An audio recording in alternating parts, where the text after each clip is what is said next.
Started work early this morning. Mrs went away to Kilimanjaro yesterday, so we went to try and get some jobs done early on. So what I've got here is a 1982 Yamaha YZ250j. So this is the first water-cooled YZ250 that they did. And what it had quite famously, if you know anything about these, is it had the radiator was directly in front of the handlebars, directly behind the front number board. So it's like right here. The number board had like a grill in it to get airflow for the radiator, and then the radiator was plumbed in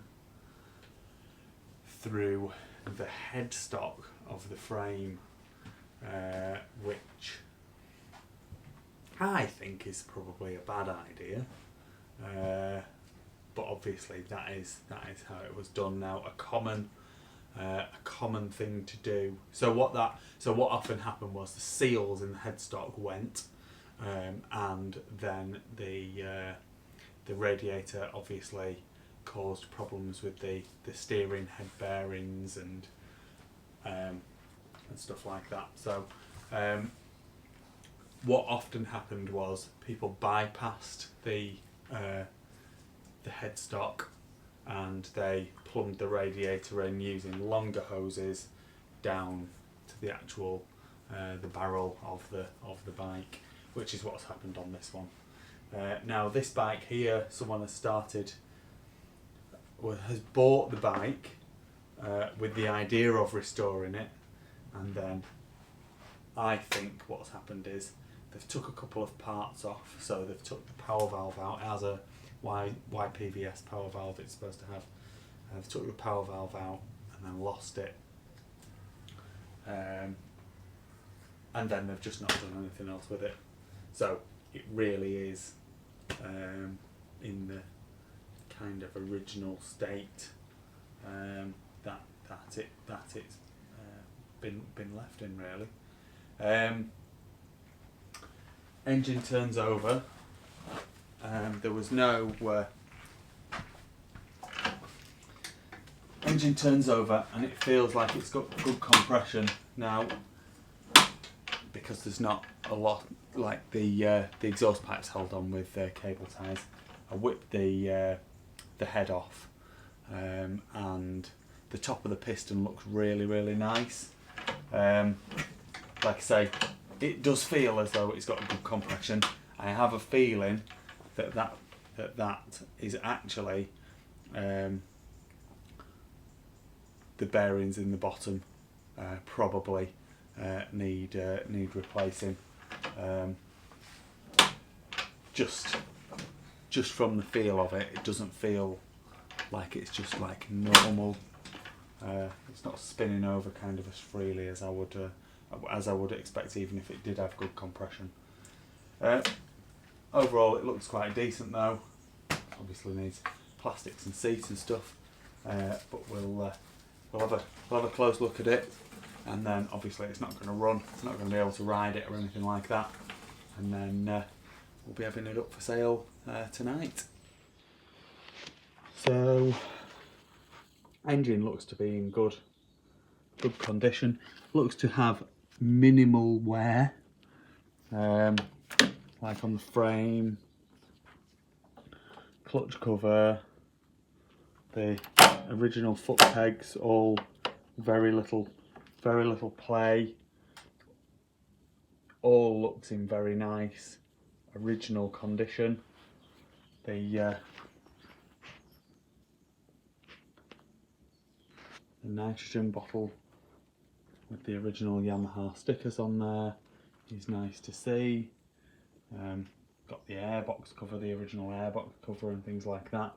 These are telltale signs of a bike that's not been messed about with a lot. It's matching engine and frame number. The exhaust, sorry, the frame rails look absolutely immaculate. The crankcases look immaculate. Like I say, all the hardware looks very, very good. It's going to need a new inlet manifold. It's going to need an engine rebuild, I think. And you're going to need to find that power valve.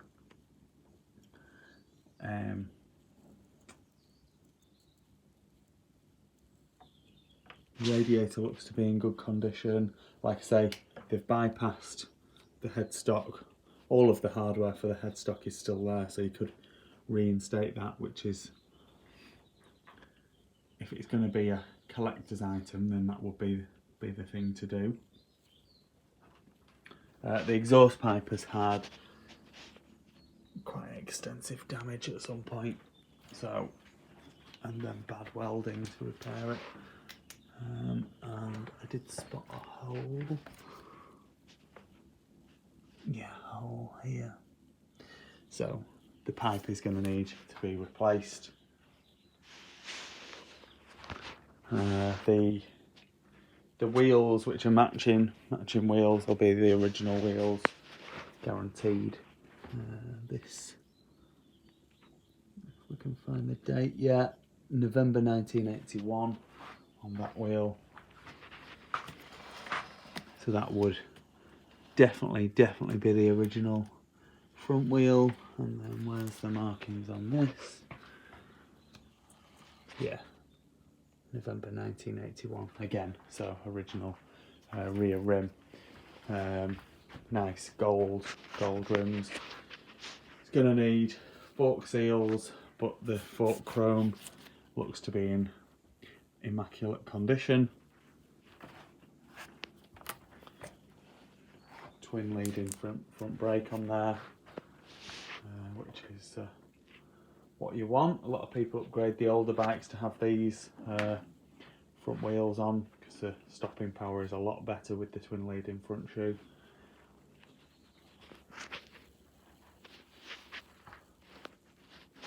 That's where the power valve is missing.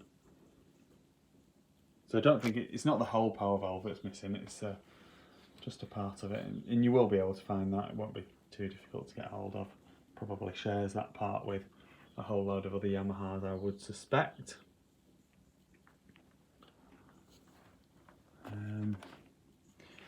Swing arm looks to be in good condition.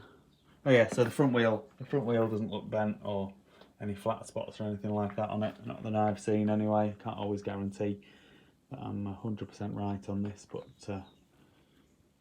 swing arm looks to be in good condition. Rear wheel looks to be in good condition. Again, no flat spots. Some of the anodizing's come off, so whether you'd want to get the front and the rear re-anodized and re-spoke the wheels, that will be up to, depending on what you'd want to do with the bike. They've welded on an end piece onto the silencer. Creative repacking job, I suspect.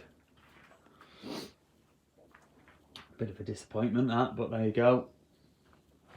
And then the rear brake plate is in immaculate condition again.